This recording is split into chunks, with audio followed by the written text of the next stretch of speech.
Hello everybody, and thank you for joining me for another tier list. Today we're going to be going through the discography of Aphex Twin, also known as Richard D. James, the legendary British musician, composer, DJ, and producer, and someone who was a true pioneer to the world of electronic music, writing stuff that was incredibly ahead of its time for the mid-80s, and someone who was a key contributor to a wide variety of different subgenres that exist within electronic music, such as techno, IDM, ambient, electronica, trip-hop, drill and bass, and acid. And Aphex Twin has been an important part of my life for quite some time now, and anyone who's been following this channel since the beginning has seen me do a variety of different Aphex Twin guitar covers, so I figured I was long overdue to finally make a tier list of him.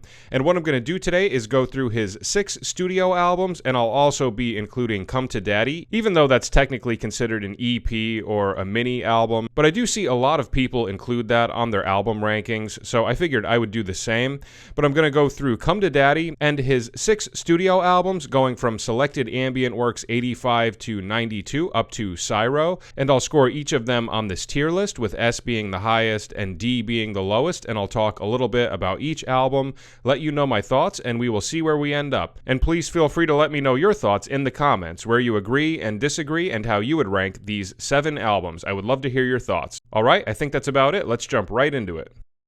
Okay, starting out, we have his debut studio album from 1992 titled Selected Ambient Works 85 to 92, and I will give this an A. I think this is an awesome debut record that gives us a variety of different tracks that Richard had developed in his formative musical years, with some of this stuff being written when he was as young as 15, which is pretty mind-blowing. And the way that this track listing had developed was that they went through a box of cassettes that contained a variety of different tracks that Richard had made over the years, and it got narrowed down to 13 songs and was released as this album. And the title of this record can be a little misleading. I remember when I first put this on, I was expecting to hear something much different than I did. There are a couple of ambient tracks sprinkled throughout this, but the general sort of stylistic feel that this is centered around is more techno and IDM. And as far as the production goes, I think these are some really amazing sounding tracks, especially given that a lot of them were made in the mid part of the 80s, which really puts into perspective how ahead of its time this record was, and how groundbreaking of an artist Richard was when it came to creating sounds, textures, and different timbres, with a full palette of different moods and emotions being offered throughout this track listing, with plenty of songs that are very danceable and feel good, but also moments that can be very lush, euphoric, spacey, aggressive, and dark.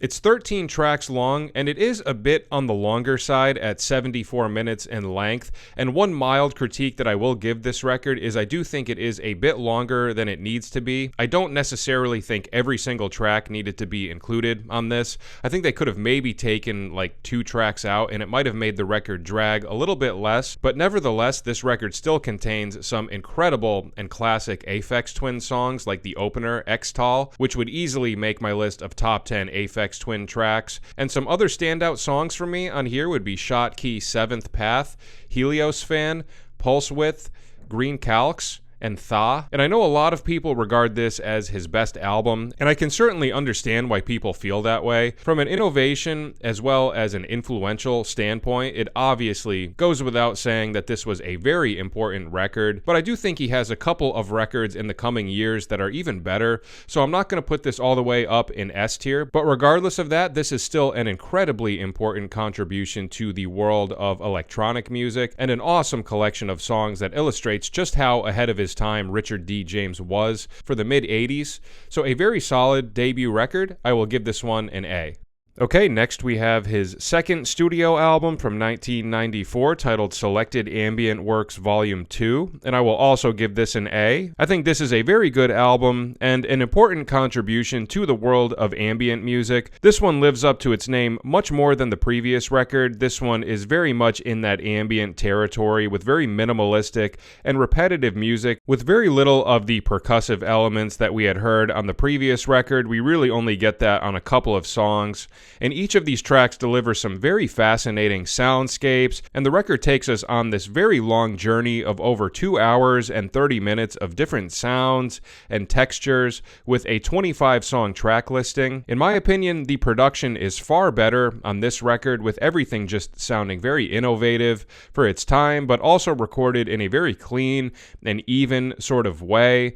And these songs elicit a wide variety of different emotions, such as beauty, euphoria, dreaminess, suspense, tension, as well as some sounds that can feel very open and sort of up to interpretation. And there are plenty of tracks that have some very cinematic qualities to them and would work great for movies or TV show scenes where you might be trying to build some suspense or create some disorienting sort of effect. And I think he does a really great job of creating these different types of sound environments. It's not going to be a record that is as easy of a listen as the first selected ambient works, but if you're looking for an album to take you on a transformative journey, delivering a full palette of different emotions, I think this is a great record to go to, and I could certainly understand why this record is not for everybody. I think you need to be more of a fan of ambient, atmospheric music, which I am, so I've always held this record in very high regard. But I will say, of every record of the Aphex Twin discography, this is probably the one that I go back to the least, because it's such a specific type of listening experience, and it can be quite a daunting task to listen to this record in its entirety, but it's still a very cool record that was ahead of its time and really shows you the full spectrum of incredible sounds that Richard D. James is capable of creating. And if I had to pick a couple of favorite tracks from this album, I would go with songs 3, 9, 19, 20, and 24. So a very good record and an important contribution to the world of ambient music. This one gets an A. Okay, next we have his third studio album from 1995 titled I Care Because You Do, and unfortunately I'm going to give this one a C. There are some things that I do enjoy about this album, but as a whole I do find a lot of this to be kind of underwhelming, and I do think he has other records that follow it that are much better. This one takes a detour from the more ambient tendencies of the previous release and goes into some more percussion-heavy territories with a diverse palette of techno, IDM, trip-hop, acid, and some ambient elements as well. And this was his final album to be recorded using mostly analog technology before he would transition over to digital. And I think once he made that transition to digital, he really opened up from a compositional standpoint, and I feel like that is something that is lacking a little bit on this record. It's 12 tracks long, and while it does feature some songs that I think are fantastic, there is a significant chunk of this album that I do think falls a little flat, with songs that, to me, can oftentimes feel repetitive and monotonous and just feel like they're going on for a little bit too long. And it does have a couple of tracks that are pretty challenging and harsh to listen to, with Ventolin being the main one. And as somebody who has tinnitus, I can't even listen to that song. I've tried and I always have to turn it off after about a minute. I'm sure that I've listened to the entire song at some point in my life, but one time was already more than enough for me. And I also get similar feelings with Start As You Mean to Go On, which has some high pitches in the drum parts that I find to be a little bit hard to listen to. And unfortunately, these elements do make this record a little bit more challenging to get through. Of the 12 songs on this track listing, I would say that I enjoy probably about half of the songs on here, and the only song that I would say is really exceptional would be Alberto Balsam, which is one of the most classic Aphex Twin songs of all time, and easily the best thing to come from this album in my opinion. But other than that track, a couple of other favorites of mine would be Come On You Slags, Mookid, and Wet Tip Hen Axe. But again, other than Alberto Balsam, I don't think I would regard any of the other songs on here as really exceptional Aphex Twin tracks. And I do think that the style of writing that he was doing on this record will become much more refined and of higher quality on future releases. So in my opinion, this is not one of his better albums, but still a couple of good tracks throughout it regardless. So this one, unfortunately, is going to get a C. Okay, moving on, we have his fourth studio album from 1996 titled Richard D. James Album, and this one gets an easy S. This is a fantastic record and a significant improvement from I Care Because You Do, in my opinion.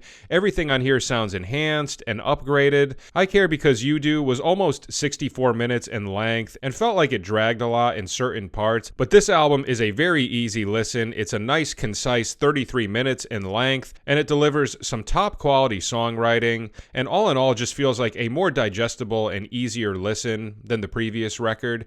And at this point, Richard had been using newer technologies, as most of this record was done on a Macintosh computer, which allowed for more experimentation with different timbres, textures, and layers, which I think greatly enhanced the music on here. It's 10 tracks long, and stylistically it features a similar fusion of drill and bass, drum and bass, and IDM, with a little bit of ambient sprinkled throughout. And on this record, we hear some very unique drum grooves that take on all sorts of rhythmic intricacies, and is a very clear precursor to sounds that we would hear even more on the following mini-album, Come to Daddy. And in addition to these great drum parts, we also have some very pretty melodic moments and beautiful string arrangements popping up throughout the record. And all of these great elements paired with the top quality songwriting that this album delivers results in what I think is one of the best albums of the Aphex Twin discography. As far as favorite songs of mine would go, it features two songs in particular that both make my list of top 5 Aphex Twin songs, with the opening track, 4, which is in my opinion the best opening track of any of his albums by a long shot, and really illustrates the difference in the compositional style that this record would take, with all of the really cool synth sounds and all of the different instrumental layerings going on, as well as the multiple section changes. Just all in all, a much more engaging and exciting compositional style. And in addition to that, Fingerbib very well might be my number one favorite Aphex Twin song. Sometimes it fluctuates between another song or two, but this song pretty consistently lands as my favorite song from Richard. I just think it is so beautiful. It's got so many great melodic moments, and the different synth sounds create just such a magical and otherworldly sound. And other than those two tracks, some other favorites would be Goon Goompa's Girl/Boy song, and the closer, Logan Rock Witch. And for an electronic album that is on the more boundary-pushing experimental side of things, I think he did an amazing job of making this about as palatable as possible for the average listener, while still keeping all of the intricate and boundary-pushing elements very much present throughout it. And like I said, I think it's a very easy listen at 33 minutes in length with a consistent track listing, and it features a couple of songs that I would regard as the best songs of his entire discography. And usually if someone is starting out with Aphex Twin and they want an album to check out, I tend to suggest listening to individual songs rather than albums when it comes to Aphex Twin, but if I had to pick an album to recommend to somebody, I would probably go with this one. I think this is a great introduction and easily one of the best records of his discography. So this one gets an easy S. Okay, next we have his mini album from 1997 titled Come to Daddy, and I will give this an A. This is an awesome mini album that features a few tracks that I would regard as essential Aphex Twin songs. It's 8 tracks long, and it's mostly centered in that drill and bass, breakbeat, and IDM sort of territory, and there are so many great qualities to this track listing. In particular, I think the drum parts are some of the most exotic and unique sounding beats and sequences of any Aphex Twin album, and it's very prevalent throughout most of this record. And some of my personal favorite drum grooves on this would happen on the tracks Come to Daddy Pappy Mix, Flim, and Bucephalus Bouncing Ball. I also like the inclusion of vocal parts, which happen on 6 of the 8 tracks on here, and that's something a little different that adds some nice additional textures to the music, and it's a sound that we don't typically hear very often with Aphex Twin. And all in all, I think the track listing is incredibly consistent with lots of variety in the moods and feels, and it's all cloaked in this very drum and bass heavy sort of foundation, with a couple of songs that would make my top 10 favorite Aphex Twin song list, with Flim, and the closing track is Us. And other standout tracks for me would be the Little Lord Fauntleroy mix of Come to Daddy, as well as the Pappy mix, and Funny Little Man, which has a very menacing sort of mood to it that I find very cool. And while I do love about 85 to 90% of this record, I wouldn't say it's a perfect album. I've never been a huge fan of To Cure a Weakling Child, which is a remix of a track from Richard D. James' album, and the Mummy mix of Come to Daddy is a little bit of a challenging listen for me, with some harsh sounds in the percussion. I think the other 2 mixes of Come to Daddy are much better, but other than those 2 tracks, I do think the remainder of the track listing is amazing, with a couple of songs that I would regard as essential listening for any Aphex Twin fan, with the songs Come to Daddy Pappy Mix, Flim, and the closing track is Us. So a very solid mini album, and one that should be required listening for anybody looking to explore Aphex Twin. So this one gets an A.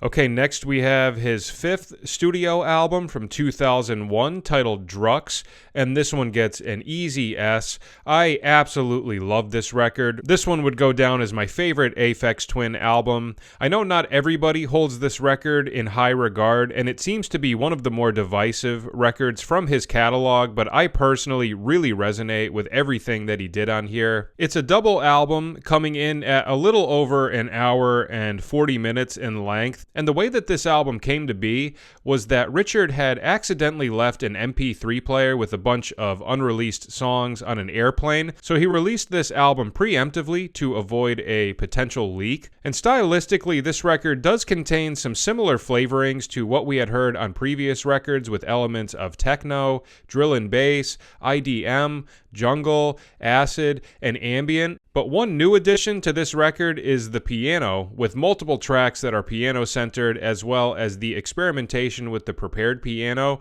which is a technique where you attach different objects to the piano strings, which creates these really interesting textures when you strike certain piano keys. And we hear that sound right from the opening track of this album, and I think the inclusion of these piano pieces really ties the album together, and in my opinion offers up some of the most beautiful music that Richard has written to date. And the entirety of this album is definitely not centered around beauty and euphoria. It does have its fair share of chaotic and disorienting tracks, but in my opinion, it makes for a very adventurous roller coaster ride of a listen that takes the listener through the full gamut of sounds and emotions that Richard is capable of creating. But I do really think that the addition of the piano completely ties all of this stuff together and offers a lot of moments throughout the track listing that feel like a nice change of pace and a breather from all of the chaos and intensity. The album is 30 tracks long, and a lot of these song titles are in Cornish, so I won't attempt to pronounce any of them. But as far as my favorite piano tracks go, I love all of them, but if I had to narrow it down to a couple of favorites, I would have to go with tracks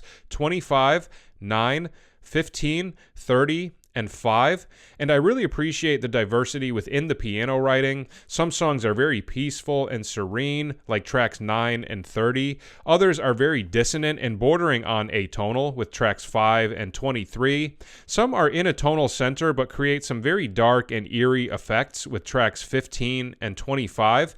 And others create these really unique open soundscapes with the prepared piano on tracks 1, 14, and 26. My number one favorite of the piano tracks would have to be track 25. To me, that is one of the coolest and most eerie moods of any Aphex Twin song, and the way the piano is recorded and produced creates such a magical, dark atmosphere that I love so much. As far as non-piano tracks go, my favorites would have to be tracks 2, 7, 8, and 20. And Richard has said before that when he listens to an album of this length, he typically just uploads the album and then picks and chooses which songs he wants to listen to. And I would say that that is typically how I listen to this record as well. I have my handful of favorite tracks on here that are typically the songs I go back to the most. But if I am in the appropriate headspace and have the time available to go through this entire album, it is a serious trip to go through all of the different stylistic dabblings that Richard had explored up to this point. And with the added textures of the regular and prepared piano, it makes for a very fun and adventurous album that takes you through virtually every emotion that music is capable of eliciting. And I've done numerous guitar arrangements of the piano tracks from this record, so if you're interested in hearing any of those, be sure to check out my Aphex Twin playlist, linked in the comments and the description. But yeah, I think this is an amazing record and my personal favorite album from the Aphex Twin catalog, so this one gets an easy S. Okay, and lastly, we have his sixth and most recent studio album from 2014 titled Syro. I was curious to go back and re-listen to this one because I remember hearing about it when it was first coming out, and I had a lot of high hopes for this record and really built up the anticipation for it. And I remember feeling kind of let down and underwhelmed by it when it first came out, and other than a couple of individual songs, I don't think I've listened to this full record since it came out. So I was excited to go back and see if something had changed and if it would grow on me in a different way. And unfortunately, that wasn't the case. I still felt very similar to how I did 10 years ago, so I'm going to give this one a C.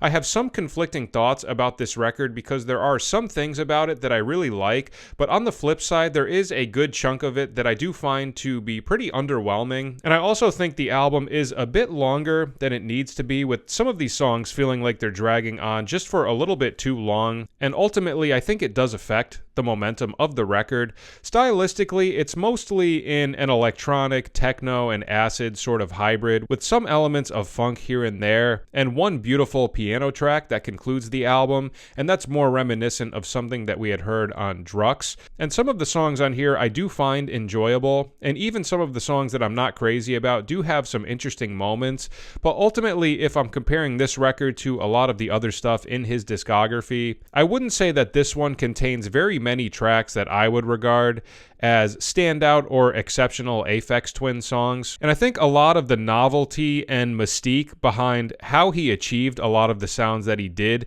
are not as present on this record, because obviously it was recorded in the 2010s with a much more modern technological landscape, and because of that, it makes sense that a lot of the stuff on here might not sound as groundbreaking as his earlier works did. And I wouldn't say that that's any fault of Richard D. James, it's just the way that electronic music has evolved over the decades, and to expect to have your mind blown in the same way on a record from 2014 in comparison to something from the mid-80s is just not going to happen. The album is 12 tracks long, and generally the way that I feel about this track listing is that I think the album opens and ends very strong, and then the whole in-between point is where a lot of it loses me and just drags on for too long. But I think the opening track, Mini Pop's 67, is a very cool song and a great way to open up this record. I also really enjoy the follow-up song, Xmas Eve T10, and for the midpoint of the album, I think the two Cirklon songs are cool, as well as track 10, which I believe is pronounced Papat 4. And of course, it goes without saying that the closing track, the ambient, spacey, piano-centered I Sut Santa, is absolutely incredible, and in my opinion, that is easily the best song from this record. And there is a part of me that wishes that he had included a couple more piano songs throughout this, because that was one element of the previous record that greatly enhanced it. And based on the one piano track that was on this record, it shows you that he is still fully capable of writing some very beautiful piano music. And I do think if maybe there were, two other piano tracks scattered throughout this track listing, it could have broken up the mood of the album a bit more and provided a little more balance within the track listing. But just like Richard had said about other records, you can take these songs and find the individual tracks that you like and enjoy them on that basis. And this record certainly has a handful of songs that I do that with. And I actually wouldn't regard this as my least favorite record of his. I do like it a tiny bit more than I Care Because You Do, but it still does come in as my second least favorite record of Aphex Twin. So unfortunately, I'm going to have to conclude this album ranking by giving this one a C. Alright, so those are my takes on his 6 studio albums as well as the Come to Daddy mini album. And I think with all of the music that we listen to, we tend to have certain artists that we listen to more for their albums and other people that we listen to more for individual songs. And for me, Aphex Twin is more of an individual song artist, where I just take all of my favorite songs from each of his albums and make a playlist. But each of these albums obviously serve their purpose as well, and depending on what mood I'm in and what kind of experience I want to go through, each of these albums can provide something very unique and very different from one another. And obviously it goes without saying that Richard D. James is going to go down in history as one of the most important artists when it comes to electronic music and all of the different subgenres that exist within that world. He's an artist that continually pushed the boundaries, was always daring, was never worried about how his music was going to be perceived, and just always wrote stuff that was very authentic to who he was. And he has left behind some great albums and countless songs that I can listen to over and over and over again and never get tired of them. Truly a timeless artist that I am very happy to have finally covered for today's episode. So that is it for today. Thank you so much for listening. I hope it was enjoyable. And like I had mentioned, if you want to check out some of my Aphex Twin guitar covers, check out the playlist in the description. And if you're interested, please feel free to check out some of my other tier lists, which are also linked in the comments and the description, and see if there's anything else that you might like. And please feel free to let me know your thoughts in the comments, where you agree and disagree and how you would rank these 7 albums. I would love to hear your thoughts. Alright, that is it for today. Thanks again for watching, and I'll see you at the next video. Take care.